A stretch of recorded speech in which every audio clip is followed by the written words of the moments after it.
Hi, everybody. We had to re-record the first part of this sermon in case you notice a cut about a third of the way through. My friends, I don't need to remind you that times are tough right now. We all feel it. I don't need to remind you about the escalating COVID numbers and the challenges of this socially and physically distanced life that can feel lonely and scary and demoralizing.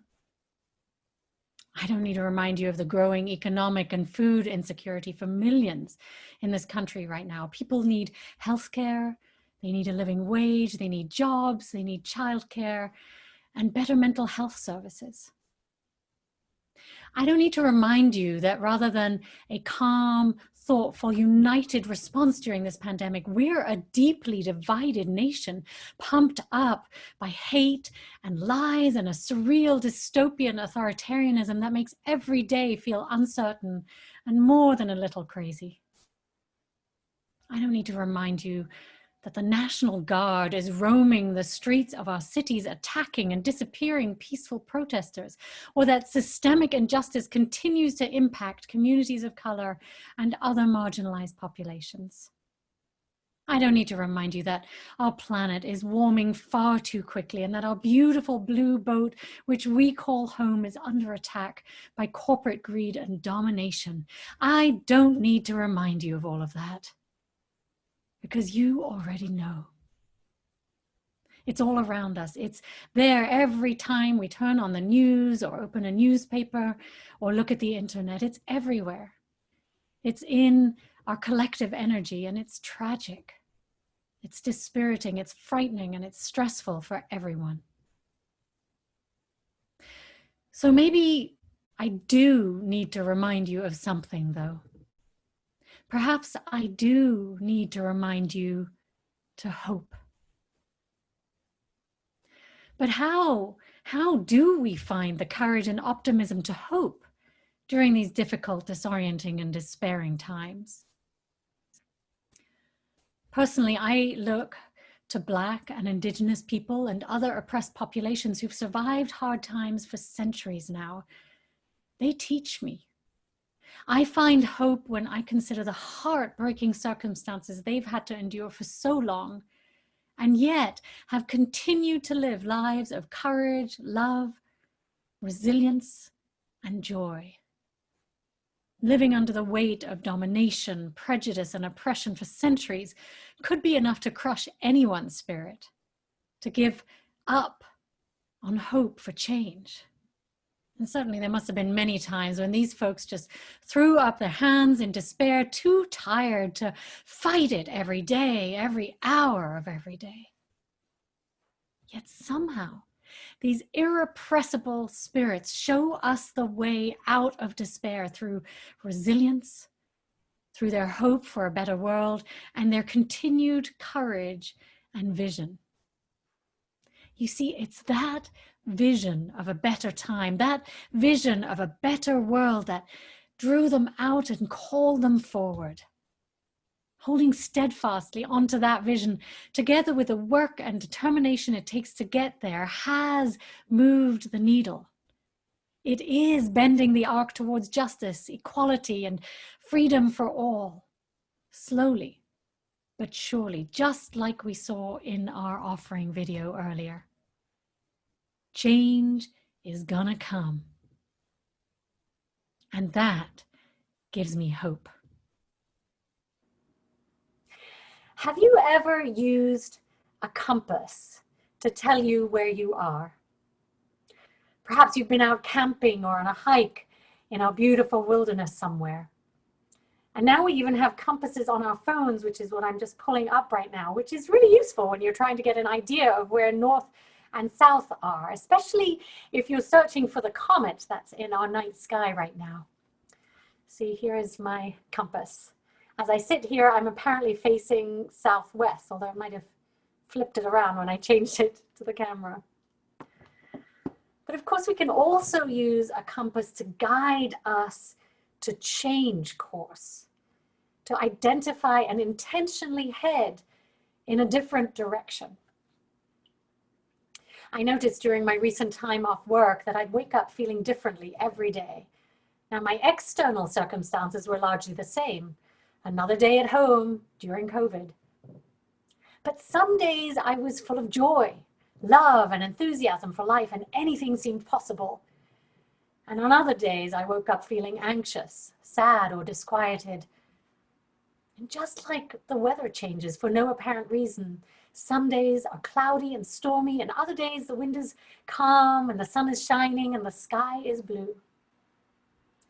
So I became aware that I need to be more intentional about the direction I'm heading in each day.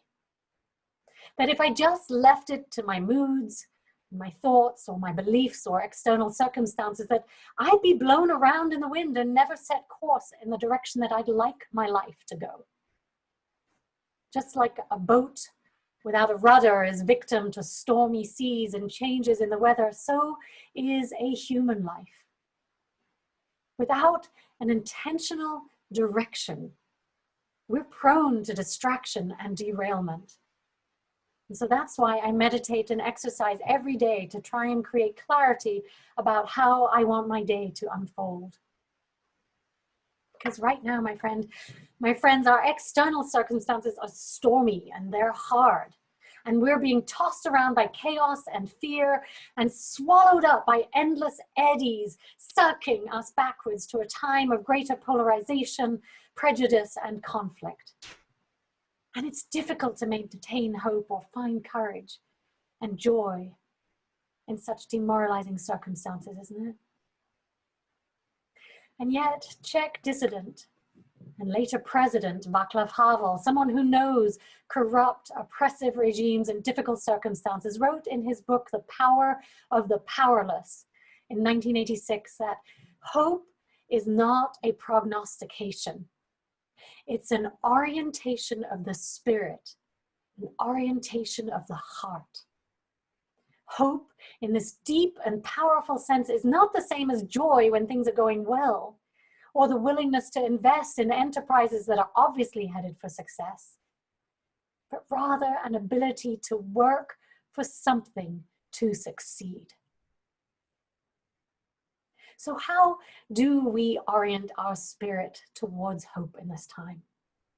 How do we consciously change our trajectory when the weight of our current direction can drown us in hopelessness?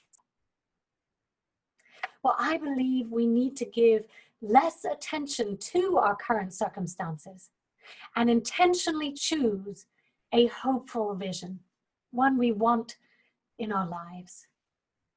And this isn't simple. It's much easier to be overwhelmed by where we are and despair. It actually takes tremendous discipline and determination to envision a hopeful future despite everything, to imagine it in our minds and orient towards that point on our compass, to create and allow ourselves to be drawn towards an alluring, beautiful vision. One thing that helps me envision this is hearing stories of people who've held on to a hopeful vision, who are courageous and bold despite difficult circumstances. Nonviolent peace activists and astrophysicists Pancho Ramos-Steele is one of those people. He was arrested during the Occupy movement back in 2011. A PhD student in Berkeley and an undocumented immigrant, Pancho was detained while meditating peacefully during Occupy Oakland. Imprisoned and threatened with deportation, Pancho's circumstances looked dire. But Pancho was known to change the hearts of his prison guards by seeing them in a hopeful, positive light. He would tell his prison guards, "Your soul is too beautiful for this kind of work." And miraculously, by facing his oppressors with love, not by fighting and cursing them, but by seeing the highest possibility for them, he literally changed many of their hearts. There are stories of prison guards' lives being transformed by him, seeing their wholeness and standing for their highest, most loving selves. Like Martin Luther King Jr. and Nelson Mandela, Pancho insists that we not fight hate with hate or violence with violence. A proponent of Gandhi's work as well as the wisdom of the indigenous people, Pancho urges us not to adopt the methods of the oppressors, but rather respond with kindness, with generosity, and an open, loving heart, a vision of a better world. So he sets his compass daily towards radical love and hope, loving in the face of derision and hatred, and thereby he changes his circumstances. Someone else who's always inspired me is a Holocaust survivor and author of Man's Search for Meaning, Viktor Frankl. And he wrote, "When we are no longer able to change a situation, we are challenged to change ourselves.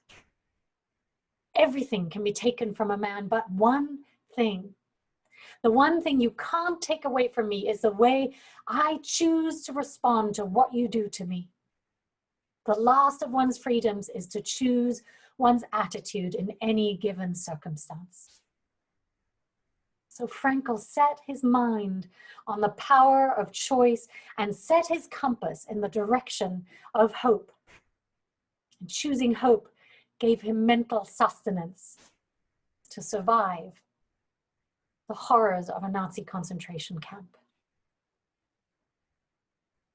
So my friends, let's take a moment together to envision the kind of world we'd like to turn our compass towards, to visualize positive, hopeful circumstances which we feel inspired to move towards. And I invite you to close your eyes for a moment. And again, get comfortable in your seats and take a few moments to breathe deeply with me. Like our song, which invites us to breathe in peace and breathe out love, I invite you to do that at least 3 times. Breathe in peace and breathe out love.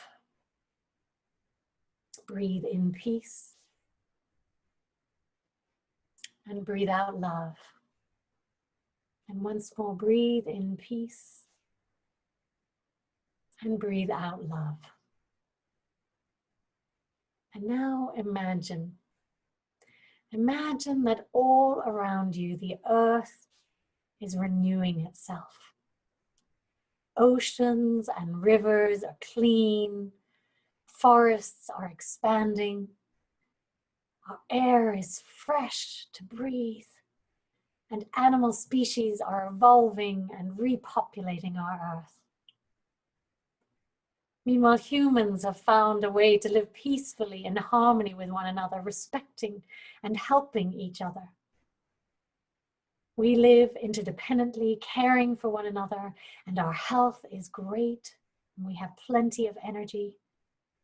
People are nourished by the land and return to the earth all the nutrients needed to maintain a sustaining circle of life. We have enlightened government, and this is a world of interbeing and connectedness where everyone has enough to eat, a comfortable, safe place to lay their head at night, and meaningful, rewarding work. Laughter, joy, and celebration abound. Mutuality, respect, and kindness flourish. And people are free to practice their religions and belief systems, honoring one another's differences. We are led by curiosity and love, living authentically and freely according to our true gender expressions and identities. And everyone is bubbling with creativity. Everyone is open-minded with loving hearts and helping hands, accepting and welcoming to all. Our energies are spent sustaining peace and making sure everyone flourishes. Now keep your eyes closed, and let's take another deep breath and really sense that kind of reality in our bodies. How do you feel imagining a world like that? Just notice what's going on in your body, heart, and mind as you imagine that kind of a world. So now, before you open your eyes, I invite you to reflect on which aspect of this hopeful vision inspired you most that you would like to turn your compass towards. Can you make a habit of envisioning this kind of reality and allow yourself to be drawn there? Now, it may sound like utopia and your critical mind may wish to deconstruct such possibilities, but wouldn't you rather turn your life in that direction than what we have right now? Wouldn't you rather fuel your hope with images of joy, love, interdependence, and peace? So now, as you're ready, I invite you to open your eyes slowly and gently. My friends, what do you want to choose to focus on during these difficult times, to help you make it through, to inspire you and propel you forward? If you have some thoughts right now, I invite you to share it in our chat. What direction would you like to set your compass on? Where might you choose to focus your spirit, your heart, and your energies during this challenging time? What is your desired hope? So if you'd be willing to share just a few ideas in our chat, I'll read out what you write. Is the chat open? Barbara Jimerson writes that she'd like to focus on everyone's well-being. Yes. That's a beautiful thing to hold in mind. Barbara Green writes to be kinder. Tom Wolfe writes, random acts of kindness. Yes.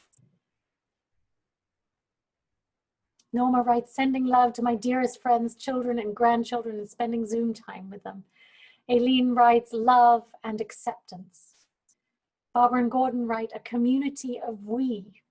Oh my gosh, you guys are so inspiring.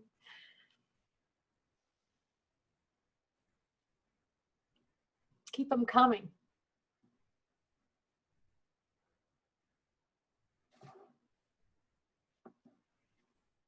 A community of we. Here we go. Smiles and hugs from Katie. Thelma, looking for 3 positive things each day. Yes. Marjorie writes to help farm workers' families by contracting Annie Barker for a hookup, by contacting, I think, to make masks. Yes. And Dalila writes to focus on America's promise of liberty and justice for all. Yes. Sylvia writes for new ways of doing things. And Michael Axhaven writes, remembering your message during the week. Yes. And Norma writes, keep the words and actions of John Lewis in your mind and heart. Absolutely. And Tom and Denise write on more empathy and acceptance in our current situation. And Matthew and Pamela write, a country of free and fair elections. Indeed, we have to hold that vision as we move forward now. And Don Parker writes to eliminate animal agriculture. Oh my gosh, so many hopeful visions. So many hopeful visions. And I invite you to keep sharing them. Go to our Facebook page, share what you want to envision there. Share anything that you found inspiring so that we can spread this message of hope and inspiration. I'm so grateful to all of you for holding that with me, with one another in this community of we. And finally, Susan Norton writes that the earth takes a breath during COVID, and that the earth takes a breath during COVID and begins to heal. Yes. Thank you. Thank you all for sharing. So in closing, I want to share a quote by historian and social commentator Howard Zinn, who wrote, "To be hopeful in bad times is not just foolishly romantic. The future is an infinite succession of presents. And to live now as we think human beings should live, in defiance of all that is bad around us, is itself a marvelous victory." So my friends, let's create that marvelous victory together as you go out, as you share with your friends, as you join in Zoom calls with your friends and family. Are you game? If so, just nod in your Zoom box. May it be so. Thank you all.